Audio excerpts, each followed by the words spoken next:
G'day folks, it's Phil from 15-Minute Guitar Practice. Today I'm going to start a series of videos about playing the changes and how to make your solos sound a bit more sophisticated. So today I'm going to try and peel back the layers of how I approach something. Let's get started. The two chords I've chosen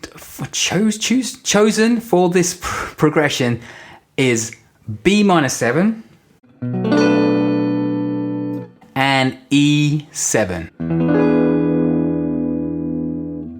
Okay, so the thing that I think a lot of people have difficulty with is understanding what they can play over a chord progression. The question always comes up, oh, what's the scale I can use to play over this entire progression? And I believe that to be the wrong type of question.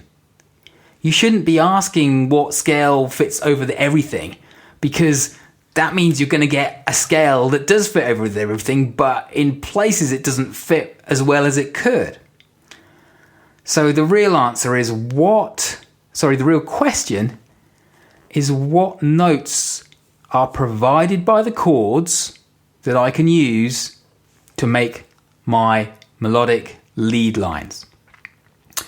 You probably heard it's nothing to do with scales, it's everything to do with chords. And I firmly believe that. The penny dropped massively when I stopped learning all these scales and abstract things and understood that it was really just to do with paying attention to the chords.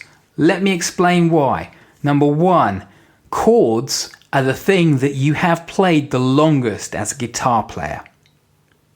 And so you can access that information about where to put your fingers and what the chord shape is very quickly.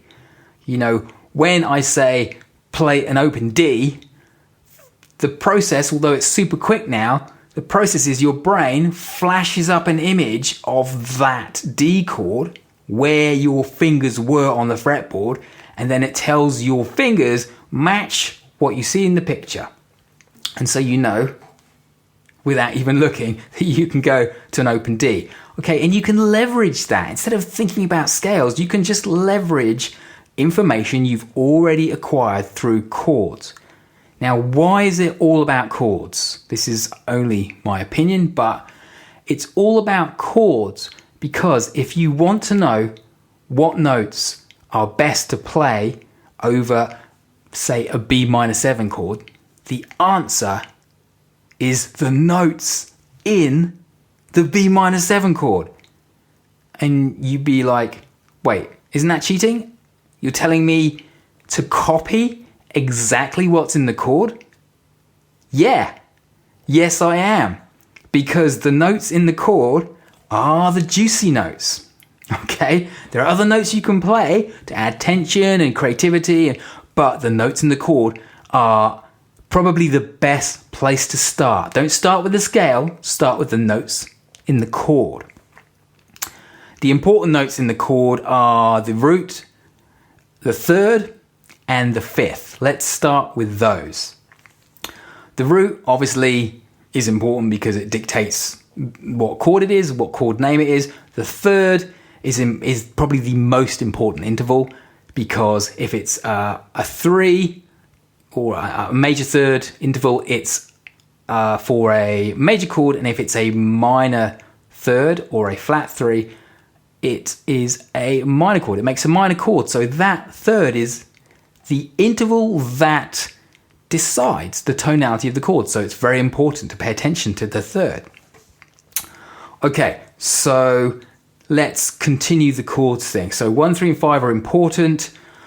Here's what I'm going to do. So you think about the 1, 3, 5 of the chord that's playing at that moment in the progression. When the chord changes to the next chord, then you think about the 1, 3, and the 5 in that new chord. And so here's what I'm going to do. I'm going to play these two chords, the Bm7 and the E7. For the purposes of this example, I'm just going to pick one position of each. Okay, one position, I'm going to make it easy, I'm just going to play the root position. So with the root on the 6th string for the Bm7, and the root on the 5th string for the E7. So one is directly underneath the other one. By underneath, I mean it's on the adjacent string. So one's on the E string root and one's on the A string root. What I want to do in my soloing is to be able to hear that change.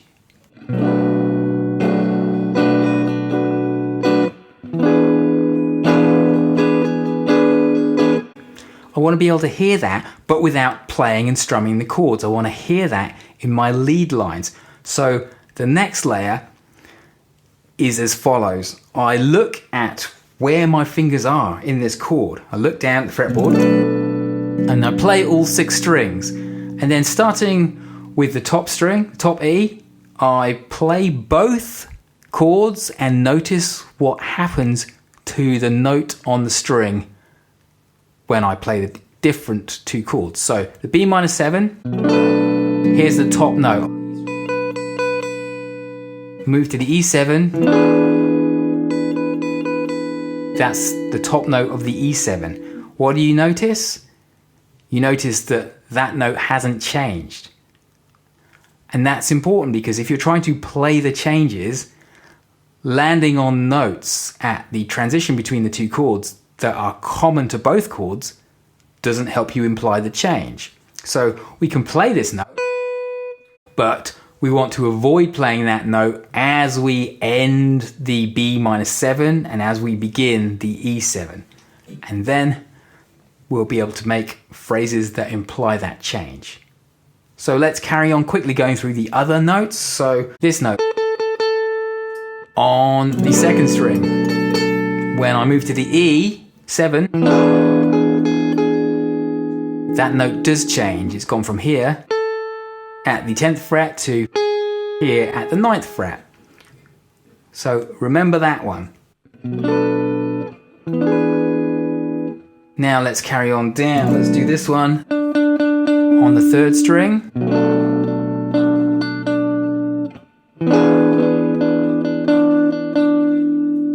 That one on the 3rd string hasn't moved. So we can use it, but let's not use it in the transition.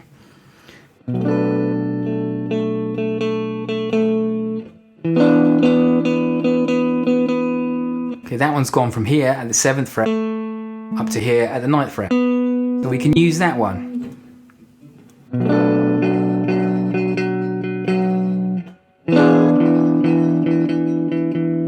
That one's gone from the 9th fret to the 7th fret. It's gone in the opposite direction. Okay, so now we've got a bunch of things we know about these 2 chords. We know that some notes are common across both chords and some change. And we're going to focus on phrasing at the crucial moment of the change with those notes that change. Some of the juiciest ones I find are the ones that are separated by a distance of only 1 fret. So this one, it tends to be a juicier one than one of those. But let's see. So what I'm going to do, remember the notes to play, the notes that are great to play over a chord are the notes of the chord. All right, big secret. No, completely not secret. You're just literally copying. Okay, so let's take some notes from this Bm7. I'm going to go. I'm going to play an ascending line. Okay, but I'm not going to just play it like that. I'm going to play it probably like. Okay, and so that's okay for the first bit, but remember we are leading up to this change to the E7. So I want to be basically here just before the change, so then I can go to here, which is a note in the E7. So how about instead I go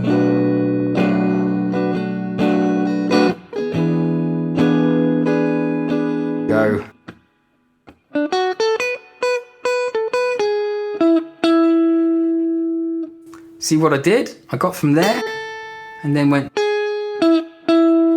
Those are 2 notes from my E7, and I used them at the same time. I coincided the note change with the change in the chords. Okay, so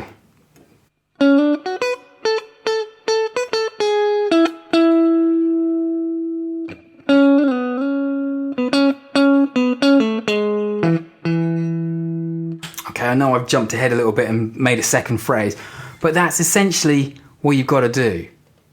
So you can download a PDF which goes into a bit more depth on this and gives you some more examples. But this is the key. I believe this is the key, and it's kind of so obvious that it gets missed. Okay, number one, the best notes to play over a chord are the notes of the chord. Okay, you don't play them in the order they appear in the chord. You have to phrase with them, play some of the notes several times, some of the same notes several times, have different note duration for them. You have to phrase by slurring or sliding, but you're still taking the notes of the chord as the ingredients for your phrase. And then the next thing is you look at the next chord and you look at the changes between the notes in that chord and which one's the closest. And at the crucial point, you coincide playing those two notes, the one for the first chord and the one in the second chord, across the change. And that is a great first place to start. I'm going to do some more on this, but if you get this so far, I think you can just make some small changes to the way you play, particularly by leaving the scales at home and just thinking about the chords. You can do this because you already visualize chords, because you already have been playing chords longer than any other part of music while you've been learning the guitar. Let me know what you think in the comments below. Subscribe if you'd like to hear more from me, and well, stay safe and stay sane. It's getting crazy out there. This is Phil from 15 Minute Guitar Practice saying bye for now. Cheers.